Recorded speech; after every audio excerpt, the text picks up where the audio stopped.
Welcome to the Big Fat Real Estate Checks podcast with Marco Kozlowski, where we help investors like you get the knowledge and skills you need to replace your JOB with passive cash flow for life. Hey, Marco here. I really wanted to share with you our earlier podcast that we created. Now, our mics were not the best, but the content was really strong, and I know you will learn a lot. We had an absolute blast recording this, and I know you're absolutely going to love it as much as we loved recording it.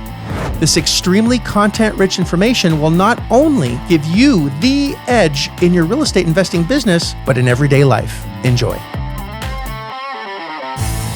For the gamers out there, that they get into this world and that it's not them, but they have no problem acting like someone else when they're playing a video game. Why do they have a problem doing that when they're in the real life? And they have no problem. And how we talk to our boss is not the same way as we talk to our wives or yes, our that's friends. talking about right? different. Yes. So we talk about the concept of an avatar then? I guess. Oh, by the way, we're here when we're back and we're talking about the concept of an avatar. And one of the big aha moments that I had when I learned how to do the real estate business much better is to take myself out of the equation and create an avatar, a character that I would basically step into when I was communicating with a seller, because I was shy. I didn't like the word no. I was scared to be rejected.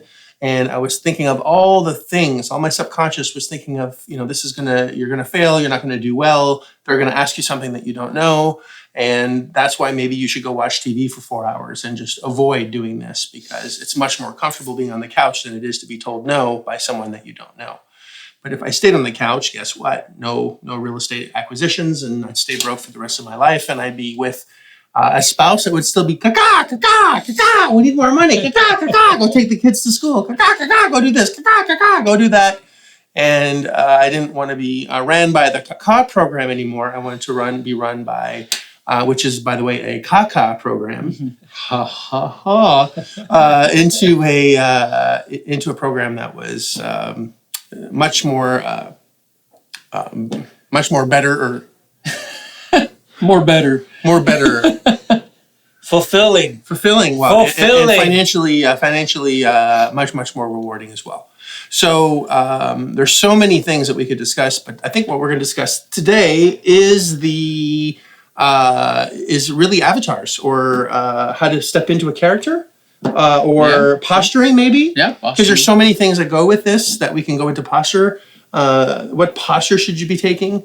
Do you want to be, if you were communicating in the real estate business, do you want to communicate as someone that has no money, that can be pushed around, that is essentially weak or docile?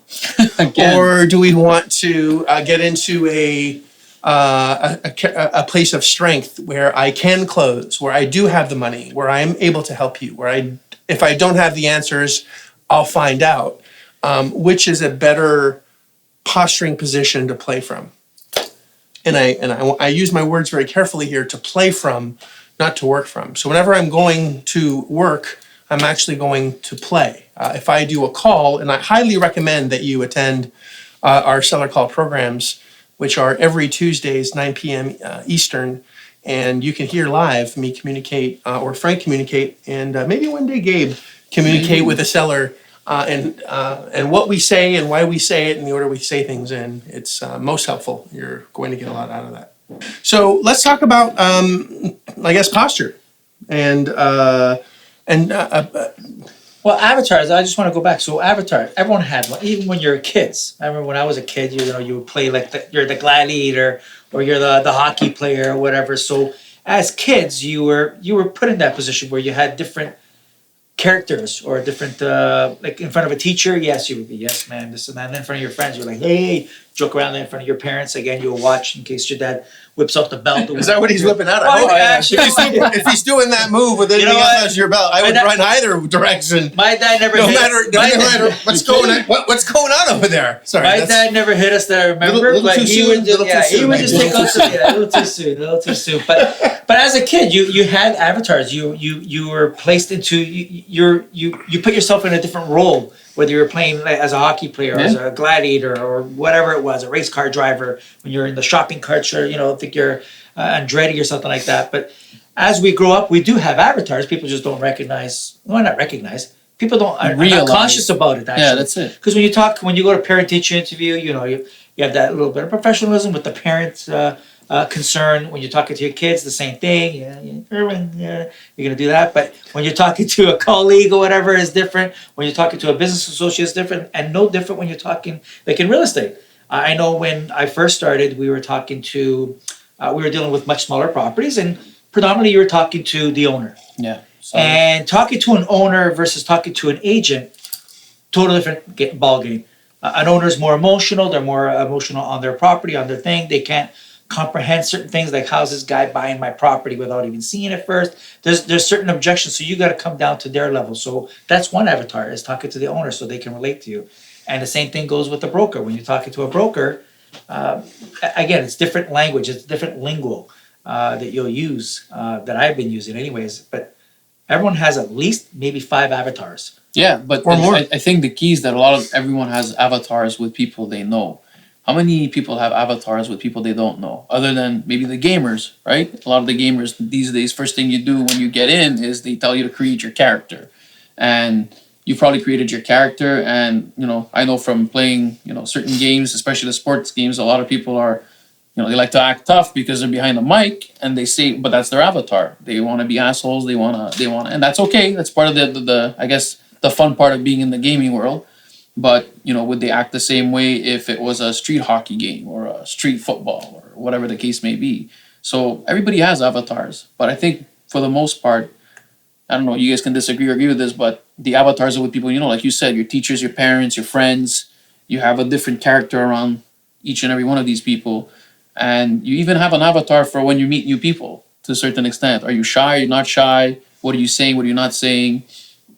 But yes, but in business, your avatar is going to be very influential on how successful you're going to be. It is, if you know that you have to have one. Well, there's certain things that you should know when you're developing your avatar or your skin, for those people that play Fortnite, whatever. When you're developing your skin and picking your skin, when in real estate, I know for a fact that when you do speak, there's certain things that you should say and shouldn't say. So you, I guess, maintain that control, maintain that Dominance. that dominance, thank you, instead of being submissive or thank you, whatever, and keep controlling the conversation, which when you master that, and your avatar will grow with you, when you master that, that's when you become more successful, for sure.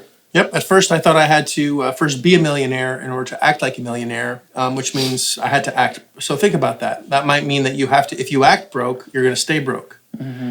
If I act broke when I'm on the phone with the seller and basically say, I have no money, my house is about to get repossessed, I'm 3 months late on my mortgage, oh, can I buy your house? What's the person going to react like? Like, what you talking about, Willis? Like, you can't do that shit. Like, you just... What? I watched Different Strokes. Yeah, I watched Different Strokes. What are you talking about? Sorry, man. Yeah. So it's just like, it doesn't make any sense. Like, it doesn't compute. But yet that's what most people do, is they act completely broke when they're communicating, and they're wondering why they're not getting any results. And you have to behave like a millionaire in order to become a millionaire. And it's not a chicken and egg. You just have to learn the behavior. Now, if you don't know how millionaires behave, I get it. In fact, that's one of the biggest things that I work on in one of the classes that I actually teach, called Success Reflex. And this is by no means a commercial for this. You can go find these. I don't even know where these classes would exist, but I'm not by any stretch of the imagination trying to get you to come to one of these classes. Although if you were to come to one of these classes, you would learn how to behave a very specific way when making real estate calls, because it's all based on calls. And you learn how to build trust and a reality that you're a real buyer in seconds. I actually got a text today from someone that said, your secret sauce works amazing. Like, the guy says, I'm tired of dealing with tire kickers. It's so refreshing to hear from a real buyer. The guy hasn't bought a property yet, just because of how he's communicating. This is Caleb, by the way. Okay. Nice. And he literally just started weeks ago. Like, I think I met him less than 30 days ago. And it's like, it's already working. Like, he's already attracting some really great opportunities. So it's I highly recommend, and this is what I had to do, is if you are in the real estate business or even in your job, record how you communicate. Look at your emails and how you're communicating with people. And do you sound like a pussy? Or do you sound like, and I mean that in a, and you know, non-sexist way. Non-sexist. I'm looking at it from a, you know, are you a docile sort of communicator, or are you an arrogant communicator? Because both are terrible, by the way. Mm-hmm. You don't want to sound like you're an arrogant prick, and you don't want to sound like a complete pushover either. But you want to sound like you're actually in control of the conversation. And I can't tell you that once you understand how to control your own communication and how you're communicating is how you're going to be perceived. And if someone walks into a room, you can generally tell fairly quickly once they start talking if they're completely broke or if they have a lot of money, and how they posture themselves. And it's not by saying how much money they have. In fact, if someone talks about how much money they have, they're generally very broke. Mm-hmm. If someone is communicating in a very controlled way and with specific cues, you don't have to guess that they have money. Actually, I was on a flight yesterday, and the person that sat next to me, I was flying Southwest, so it wasn't like every seat in Southwest is a first class seat, or all coach, whatever. You know, they're all they're all comfortable. They're all comfortable. No, that's all good. Yeah, it is. They recline more than 4 inches. It's more like 2 inches. Actually, on the plane that I came with, Air Canada, when the guy reclined, I thought he was going to be on my lap. I was like, holy shit! It really reclined like 6 inches. You like 6 inches, don't you? Well, 6 inches is it's especially when it reclines. But anyways, go on with your story. I'm just saying the reclining's important. Air Canada. But they suck at everything else. If you're not happy, we're not happy. That's their motto. Yes. So you'll laugh at that later. It gets funnier as you fly Air Canada. But anywho, where was I? Southwest. Southwest. You yes, and the person next to me had a child. And just by how they were communicating, I knew that they were very successful. I knew that they had money, and I knew that they were, it's not by how much, it's just how they communicated that I knew that they were fairly successful in what they did. I didn't talk to them because I was extremely tired. They bribed the kids? Share an example of what you heard. I think it was more of posture. It was more of like how they communicated with, just the tone of their voice. Mm-hmm. It's very hard to explain. It's, in fact, I'd like to have an episode on this. Okay. On give me 2 people, 2 scenarios, and maybe we can play a game. It'd be fun. Who's rich and who's broke? Who's rich and who's broke, and pointing them out and just how they communicate. Hopefully even the how candidates they dress. don't know before. Yeah, well, of course not. Well, even if you walk into a bank, like if someone's poorly dressed, waiting for a bank manager, and someone that's extremely well dressed waiting for a bank manager, the one that's poorly dressed is probably the wealthier one, because the one that's well dressed is trying to impress the bank manager when it really doesn't matter. I go to the bank all the time with ripped jeans and a t-shirt and flip-flops, and I have probably over 150 bank accounts at that specific branch that were opened, and they treat me like gold. And I look homeless most of the time. Like my hair's fucked up, my beard's. Yeah, you do look rough sometimes. You're on a good day today. Yeah, today. Well, he's well groomed. Thanks. This is the best it's gonna get. The jungle job. I just don't care. I don't have to. But this is all I need. It's funny because this not caring is also part of the posture. It is. Yeah. And I'm glad you mentioned that. I have a legal business up in Canada where I deal with predominantly lawyers, and all these years I was always hungry for their business, so I would talk different to them. So yes, sir, I'll do this, sir. Yes, we'll service that. We'll do. Now it's like, because I'm trying to push that business aside, and I have, not that I'm being an asshole. I'm just saying, here's our prices, what we do. If you don't like it, I'm sorry. Take it or leave it. Use someone else or whatever. We'll love your business, but this is what we offer. Yeah. And just having that posture of that sprinkle of I don't give a shit, like you like to say. It goes a long way, not only in business, in your life, guys. Yes, in your life, absolutely. It changed my life for the better. And actually, instead of killing the business, right, what I'm doing, I'm actually growing it inadvertently without knowing it.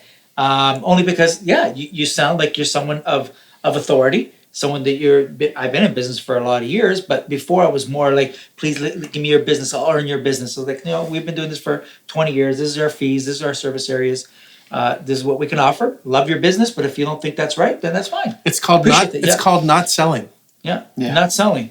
Well, there you go. Well, we're not selling selling to grow your business, and that's what happens. That's exactly what it is. I'm not trying to sell you on. I'm not trying to sell you. You have to sell me. You tell me why I should buy your property. You tell me why I should do this. Yeah. You tell me why I should take you as a customer. And I know it's counterintuitive and it sounds stupid, like you should be sold. But if I have to sell, I'll give you the information that you need in order to make a good decision. And if you can't make a decision based on these things, then fine. I'm okay with that. I don't need the business where I have to convince you of anything. If I have to convince you, then I'm not real. And that's just not what it is. I don't want you. Yeah. But I use that phrase. I'm not here to convince you. Yeah, Otherwise, you make your own decision based on the information I gave you. And I'm okay with whatever you decide. Asking if if you ask the girl out and then you have to convince her to go out with you, then do you really want to be with that person? And if you do, then what's the dynamic going to be in that relationship? Yeah, exactly. It's not going to be pleasant for either. It's not going to be healthy for either people. That's right. So you really want to be the flame and not the moth, and that does take practice. And it's a lot easier said than done. Mm-hmm. And I wish I could give you a book to read in order to get better at dominant behavior and creating avatars. But I do have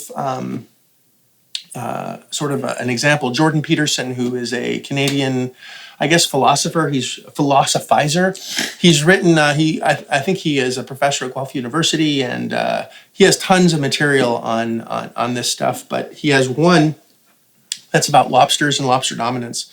And the nervous system of a lobster, as far as the hormones that are released are very similar in lobsters than they are in humans. And I'm not sure if you knew this or not. Fun factoid is that lobsters don't, their telomeres, which is what ages someone, they don't die out. Like ours as a human, we have a life expectancy of, like, I think a max of 120 years is what we're programmed to be able to live at one point.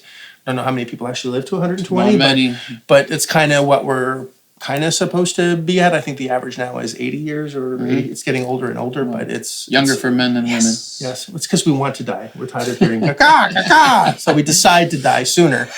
Where women, and if when men fall, they kill themselves, and women break hips.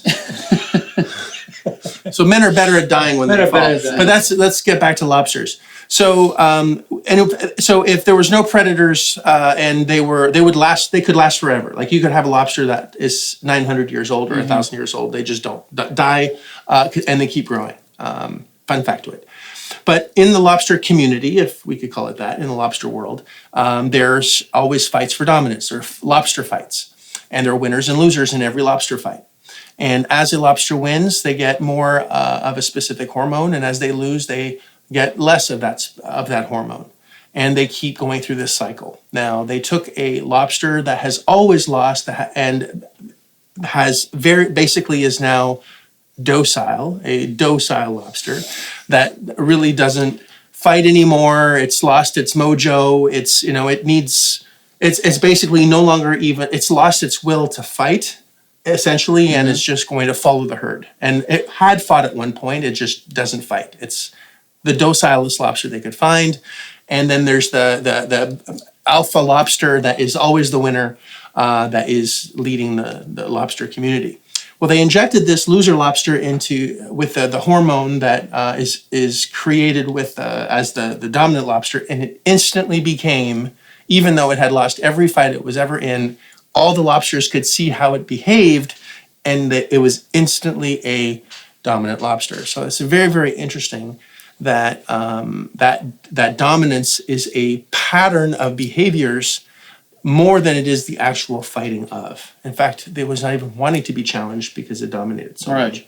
So very interesting. So that can be recreated in humans. Without having to inject anything. With no injections, no drugs, no alcohol, no extra, it's just learning these patterns that you can actually create these circumstances where people want to do business with you. People need to sell you their property. People are chasing up after you. We just had a call today with someone that we've recently started working with. Yeah. Charles, he's out of Louisiana, and never bought a piece of property in his life, and the guy's in the gymnastics field, all right, which is really not real estate. And he wants to supplement his income because as you get older in gymnastics, it's harder to make money, right? You can't do triple backflips when you're 50, 60. Well, maybe you could, but Can't even do them at 30. yeah, I could never do it. Yeah, that's not even there. Maybe I heard watching them. I pull a muscle. Maybe in bed in my early 20s, but that was about it. But the point is, he wants to get into the field, and we've been practicing, this behavior. And the last phone call that he had, he's like, "Yeah, I want you to sell this. I want to sell you the property at a discounted price. I want the right person to buy it. I have 4 other properties I'd love you to take care of." And the numbers already make a lot of sense. I've had other offers, but I prefer selling to you because I know you're real. Yeah. And it's exactly the same thing. It's just acting like a dominant lobster, creating an avatar on in a persona. And you might think, well, I can't do that. And I think we discussed this at the beginning. Well, you do that already. You're just not aware of it. Sure. How you communicate with your lover is not how you communicate with someone that's homeless on the street or running after you like a clown with a bloody knife. You're not going to have the same reactions. If those two similar people, your lover and that clown with a bloody knife, is next to you going in for a kiss, you're not going to react the same way or communicate in the same way, period. And if you are, then you have a whole other set of problems. But the point is that you already have avatars and personas and facades that you already own. You just have to understand how to create them for the right circumstance. So you are modeling success and creating that footstep of success. So you look, smell, talk, fart, and smell like a successful person. We can let go of the farting. Yeah, that was, yes, thanks. And so good. Little more south, and yes, we'll see what happens. I know. It wasn't my week to shower. I'm sorry. Yes, it's next week. Yes. I mean, it's more the end of the month. So it is definitely a learned behavior. And I think were you struggling this at first? Because I don't know if you have any personal stories on that. In fact, that's what changed Linda, your wife. Yes. So my wife, when she's very shy and reserved, she had her own business in the bridal industry. But she went out of it after when we had kids, and so she wanted to enter back into the workforce. And I said, maybe this is something for you. And she dabbed in real estate, but her thing was I don't know how to speak in front of these people. Never mind the owners or the brokers. Mm-hmm. She couldn't. She didn't have that competence to do so. So I know you offered the Success Reflex, and I wanted her to get out of her comfort zone. So I booked her a flight. She was coming on her own. So I booked her a flight, booked her a car, booked her a hotel, and booked the session with you. And I go, "You're going to St. Marco?" She's like, already, no, you got to come down with me. It's like, no, you got to go. And what she did after those 3 days is, like you said, everyone has an avatar. It's just in your subconscious right now. The one that you helped her create is you're bringing it to the forefront. You're bringing it to your conscious level, and you're doing things purposely. You're saying things intentionally with motive or with intent. With purpose. Yep. With purpose. And when she came back, I was like, holy shit, man. If she dyed her hair a different color, it would have been a totally different girl. Yeah. She came back ferocious. Is that what you wanted? Not a bitch ferocious, but very... Did you say bitch ferocious? No, bitch ferocious. Did I say bitch ferocious? She came back bitch ferocious. I'm like, can I tell Linda that? Not like a bitch. Well, you know what I mean. She didn't come back as she did come back docile. She didn't come back like an asshole female version. Yes. All right. But she came back with that competence. Yes. And confident? With the confidence to speak. And when I heard her speaking to agents and sellers, I was like, oh my goodness, like shit, I gotta go.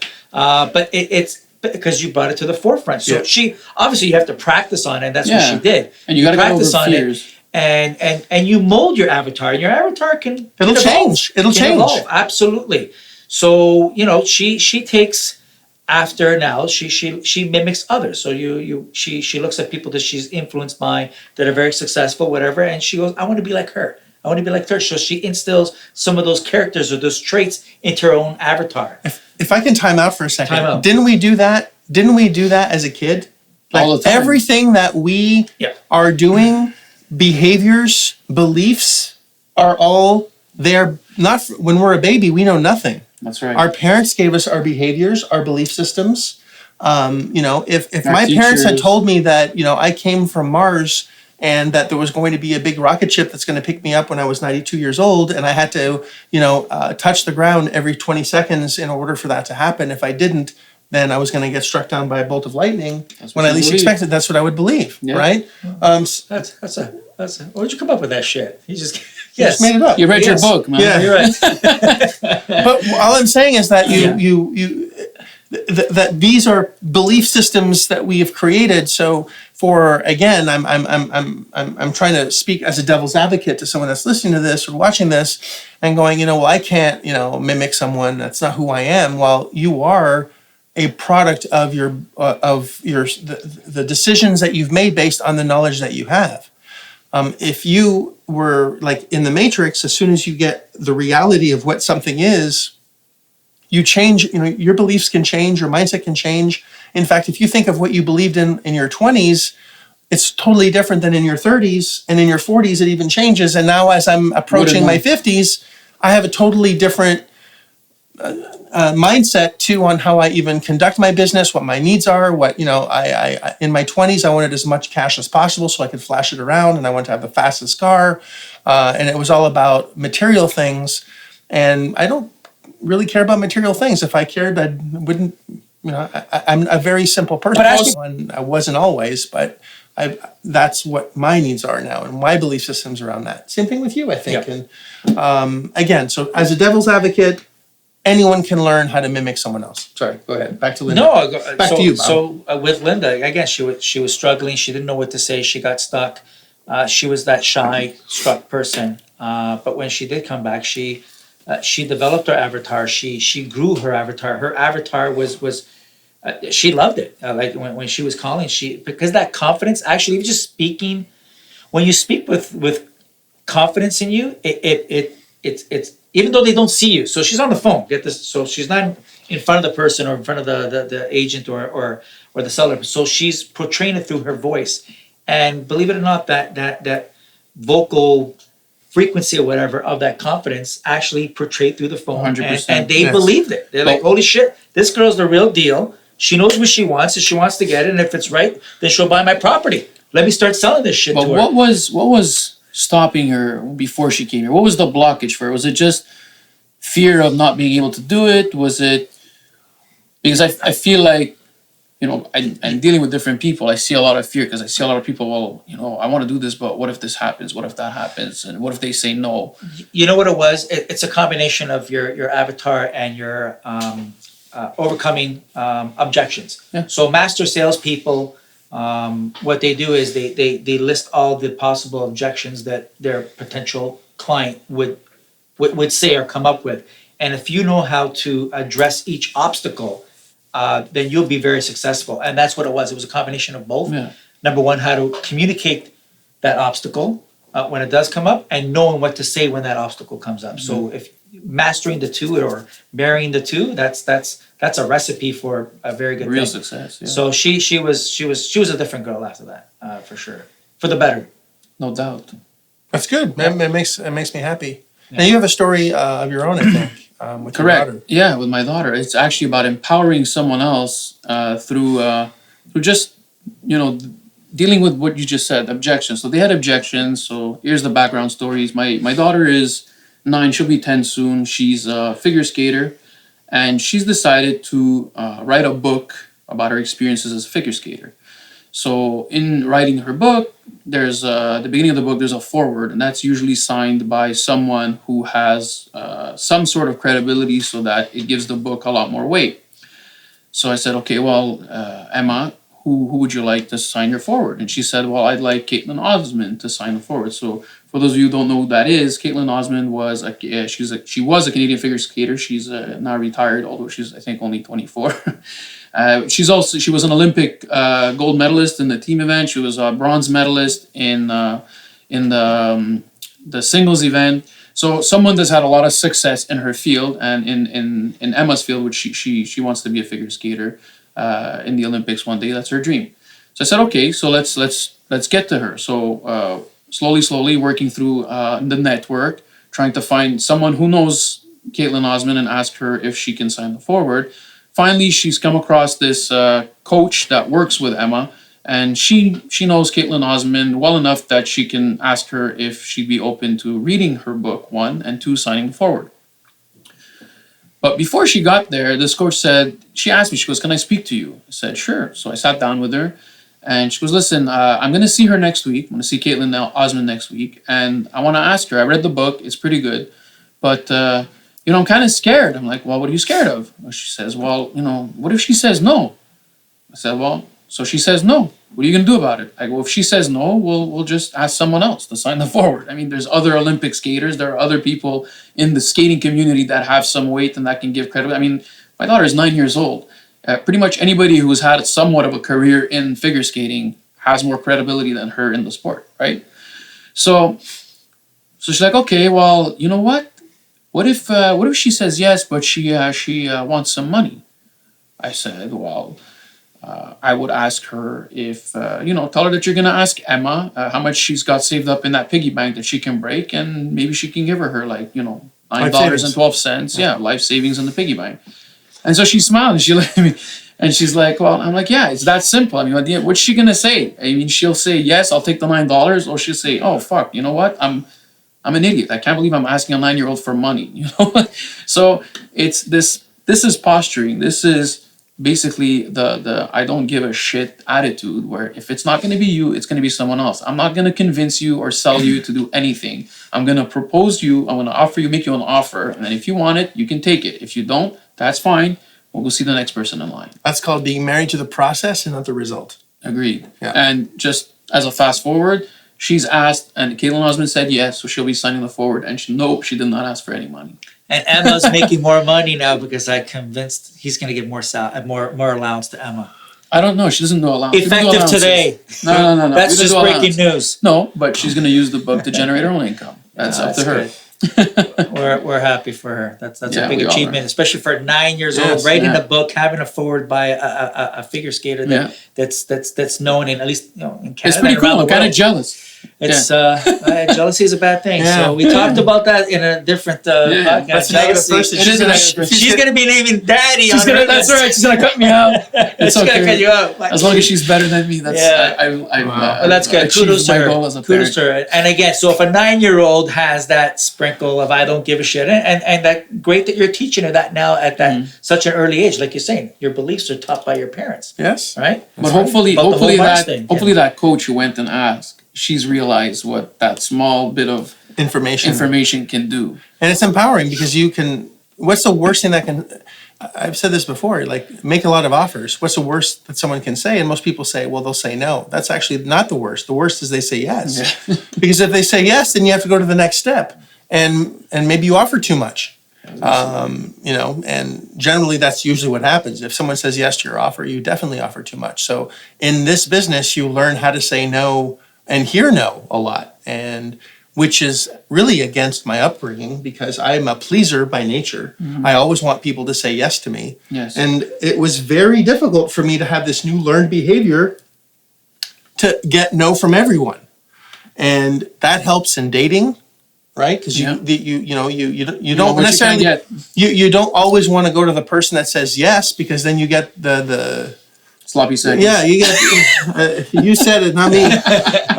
You don't necessarily, but with the understanding that no does mean no, but the first no doesn't mean that you can't ask again later or change your approach or learn from that no into getting something else. So no for now. You have it's no for now, and obviously you don't want to do anything with disrespect, and you don't want to hurt another human ever. That's not definitely what I'm suggesting. But understand that no doesn't always mean no. It just means no right now. Ask me again later.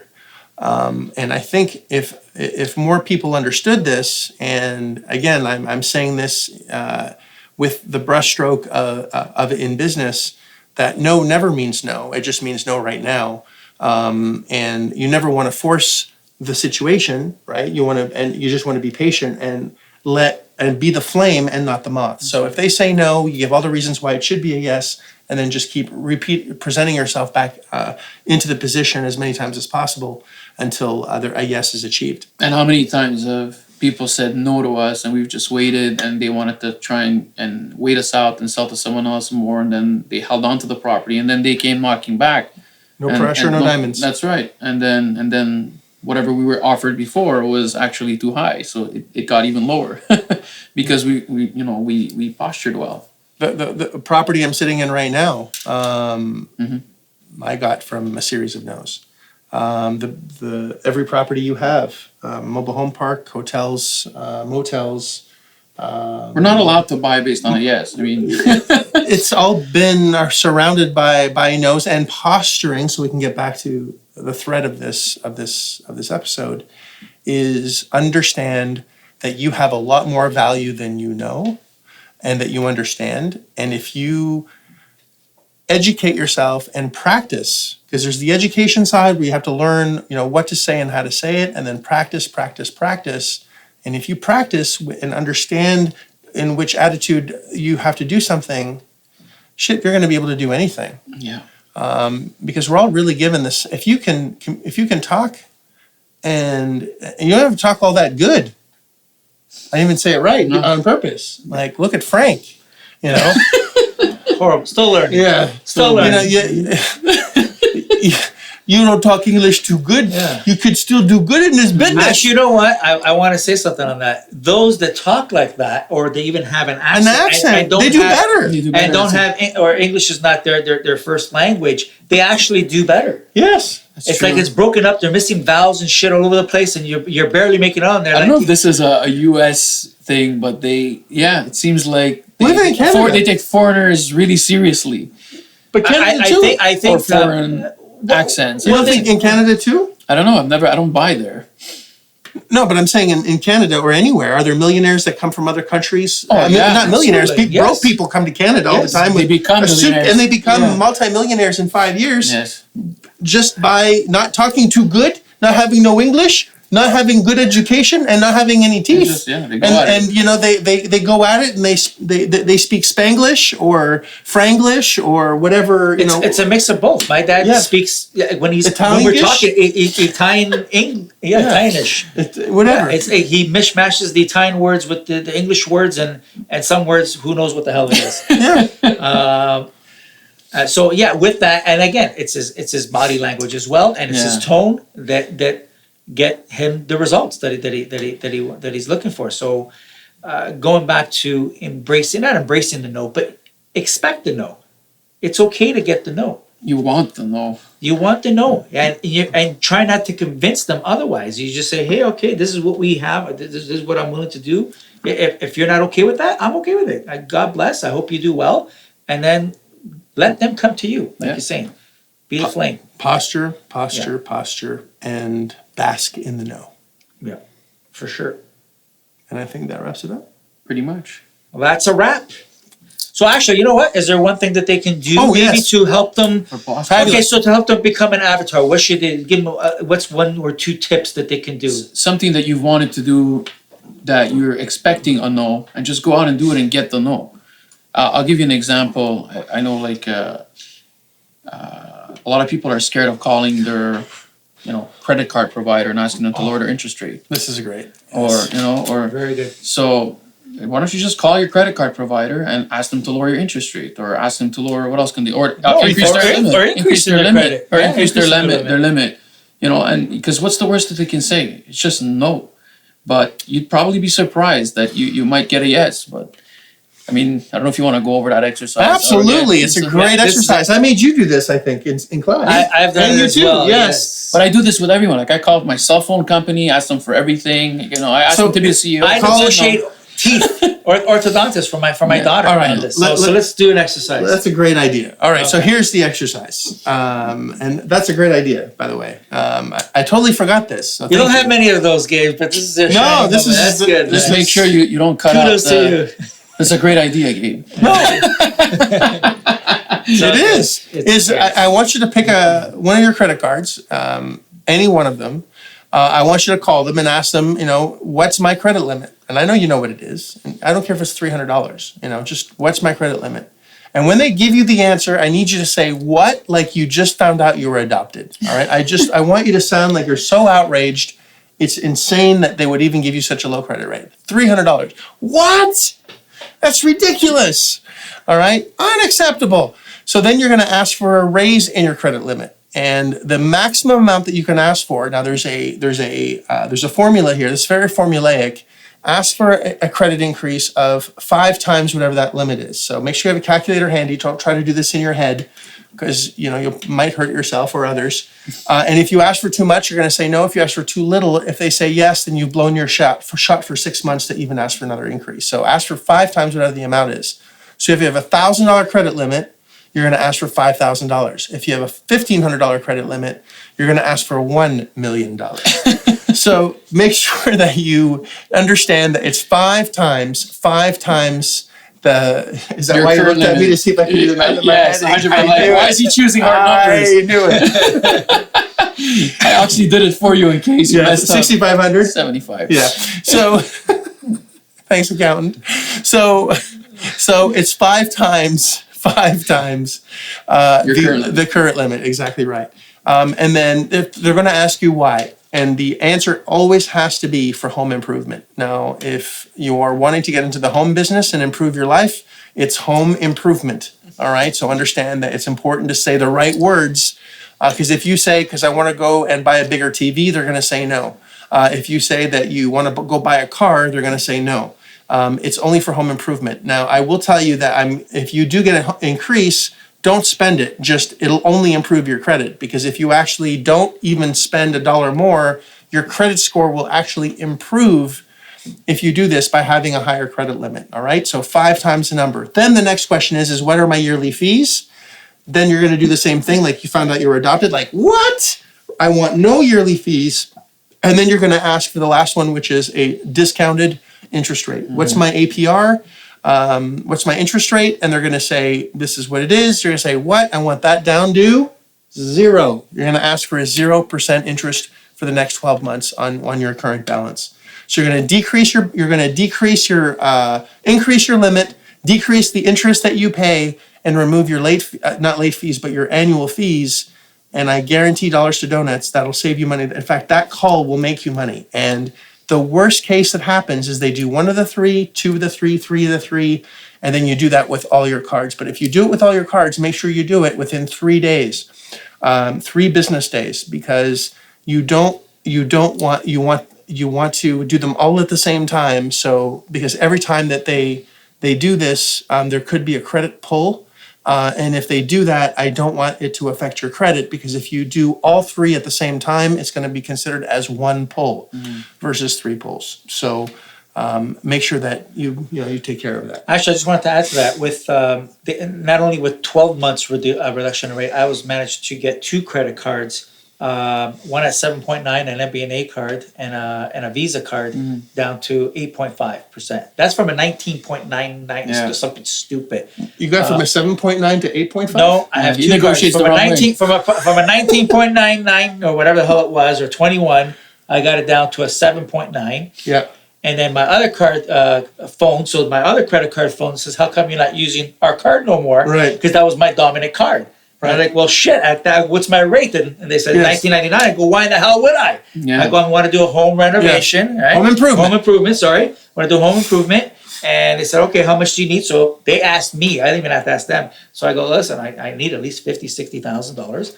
And they go, well, we can do this. I was like, I don't know. And they go, well, what if you lower the interest rate? So they offered to lower the interest rate. So then it was 2 competitive cards then. And it's a simple exercise that costs you nothing but a few minutes of your time. And you're probably afraid of calling because you think they're going to say no to everything. And it's possible they say no, but you know what? That's the worst thing that can happen. That's actually the best thing that can happen. Yeah. Because if they say no, when you hang up the phone, at least you have a sense that you've done it and tried it, and then tried every 6 months. You should really do this every 6 months. Mm-hmm. Set an alarm right now and get it done. And you're only building your credit. And again, whatever increases that you have, so full disclosure, I'm not doing this so you can go spend more money. I'm doing this so you can improve your credit rating, so you can pay less money in interest later.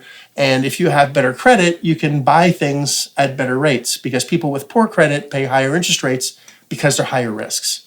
And I want you to manage your credit better. Now, I want you to, but you can do whatever the hell you want. You know, you don't have to listen to me. But if you're interested in having good credit, so you can have the best rates and buy things at 0% interest, which is basically free money, you understand that, then you should definitely, follow these instructions. So those are the 3 goals. Thank you so much, Gabe, for reminding me of that, man. I haven't done that exercise publicly, because I used to have that part of my trainings. I don't do that anymore. So thank you.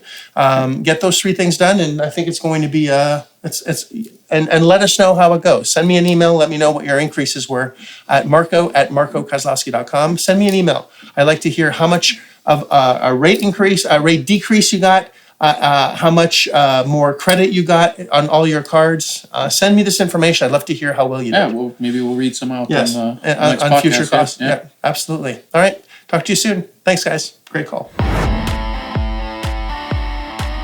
If you like this episode of Big Fat Real Estate Checks, then show some love by leaving a comment and a good rating.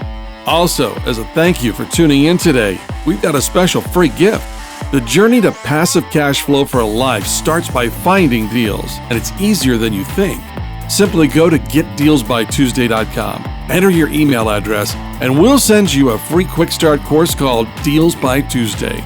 Even if it's 11 p.m. Monday night, this course will show you how to find discounted real estate deals by Tuesday. It's that fast and simple. Go to getdealsbytuesday.com and start your journey toward life-changing cash flow today. Thanks for tuning in, and we'll see you on the next episode.